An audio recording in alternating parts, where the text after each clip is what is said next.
Pemirsa, kita ke informasi lainnya. Naik angkutan umum di Jakarta makin anti ribet karena sekarang bisa satu kali tap pakai kode kris.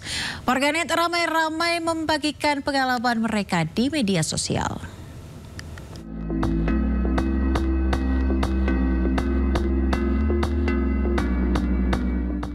Warganet ramai-ramai membagikan pengalaman naik angkutan massal tanpa ribet pakai kris tap alias sekali tap pakai teknologi kode pembayaran digital kris. Teknologi kris tap ini bisa digunakan saat naik KRL, Transjakarta, MRT, hingga LRT. Layanan ini sangat memudahkan warga yang tidak membawa kartu pembayaran elektronik atau e-money atau kartu KRL. Kris tap adalah metode pembayaran berbasis NFC. Cukup menempelkan smartphone pada gate stasiun saat transaksi masuk dan keluar. Tapi tentunya pengguna harus mempunyai aplikasi dompet digital atau mobile banking dan mengaktifkan fitur NFC di HP. Jumlah pengguna kris dalam kehidupan sehari-hari makin meroket dari tahun ke tahun. Apa-apa pakai kris, mulai dari jajan di kaki lima hingga restoran juga untuk berbelanja di supermarket. Pada Oktober 2025, pengguna kris mencapai 58 juta dengan nilai transaksi mencapai 1,9 kuadriliun. Tim Liputan iNews melaporkan. Ya, sementara itu pemirsa, Kerajaan Keraton Kasunanan Solo sudah mempersiapkan sosok pengganti. Dia adalah Kanjeng Gusti Pangeran Adipati Anom Hamengkubuwono atau yang akrab disapa Gusti Purbaya.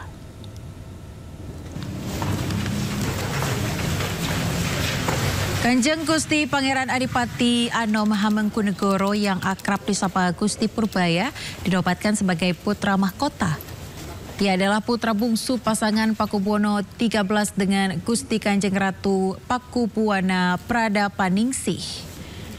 Gusti Purbaya yang lahir tahun 2003 dinobatkan sebagai putra mahkota saat tinggal dalam Jumenengan SKKS Pakubuwan pada 27 Februari 2022. Gusti Purbaya pernah menempuh pendidikan di Fakultas Hukum Universitas Diponegoro. Sementara pihak Keraton Solo akan membahas soal suksesi tahta akan dibahas 40 hari berkabung sesuai dengan adat yang berlaku.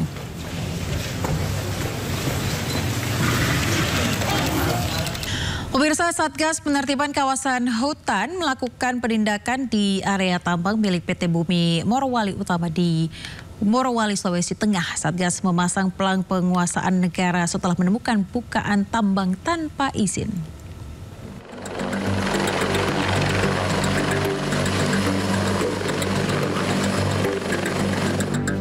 Satgas Penertiban Kawasan Hutan Halilintar memasang pelang penguasaan negara di kawasan operasional PT Bumi Morowali Utama. Tindakan ini diambil setelah ditemukan bukaan lahan tanpa izin pemanfaatan kawasan hutan.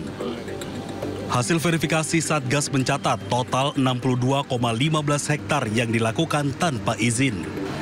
Terdiri dari 46,3 hektar di dalam WIUP dan 15,94 hektar di luar WIUP PT BMU. Aktivitas tersebut potensi denda yang dapat dikenakan diperkirakan mencapai 2,3 triliun rupiah. Menteri Pertanahan Republik Indonesia Syafri Syamsuddin turun langsung bersama unsur aparat penegak hukum dan lembaga pengawas keuangan untuk mengawasi proses penertiban. Fakta di lapangan kita melihat dari dekat apa kegiatan Satgas dalam rangka penertiban kawasan hutan khususnya di pertambangan yang tidak memenuhi ketentuan-ketentuan yang sudah ditetapkan. Ini adalah kehadiran negara untuk melakukan penertiban terhadap semua kegiatan-kegiatan yang ilegal kita tertibkan, yang legal kita dorong supaya tetap berproduksi.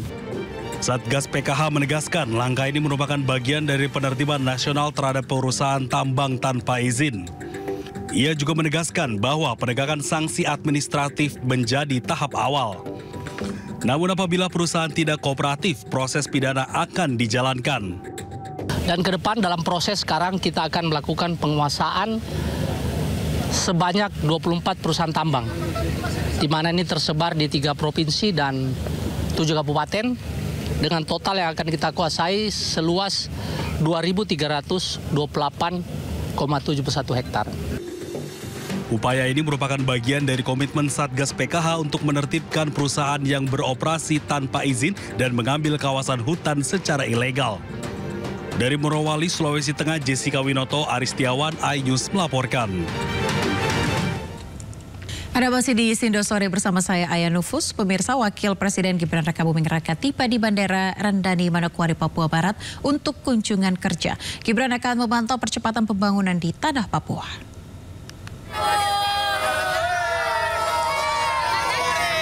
Wapres Gibran tiba di Manokwari pada Selasa siang kemarin. Kedatangannya disambut warga serta para pejabat setempat. Wapres Gibran akan membahas percepatan pembangunan di Papua Barat termasuk bidang Trans Papua, produktivitas dan pembangunan orang asli Papua.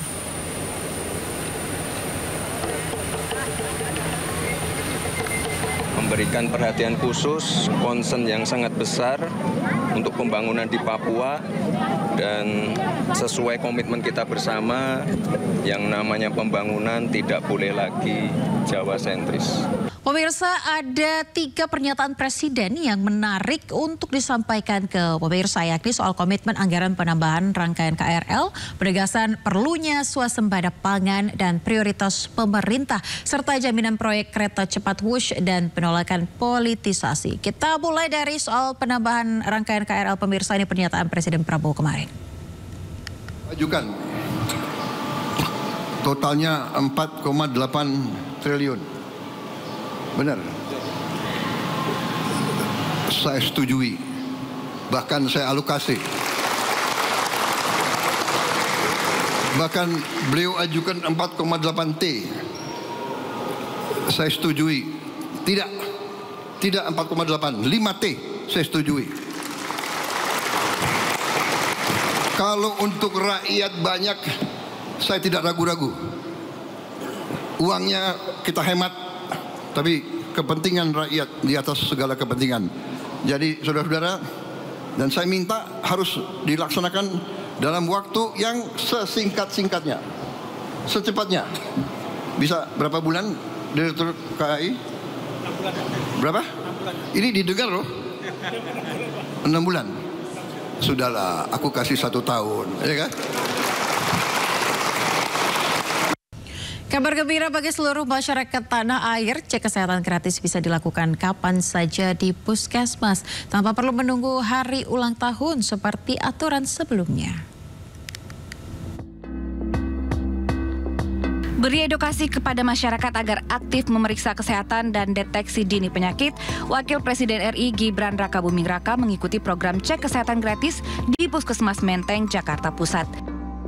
Setelah mendampingi Gibran, Wakil Menteri Kesehatan Dante Saxono Harbuwono mengumumkan, kini masyarakat bisa melakukan pemeriksaan kesehatan gratis di puskesmas kapan saja, tidak terbatas pada momen tertentu seperti ulang tahun.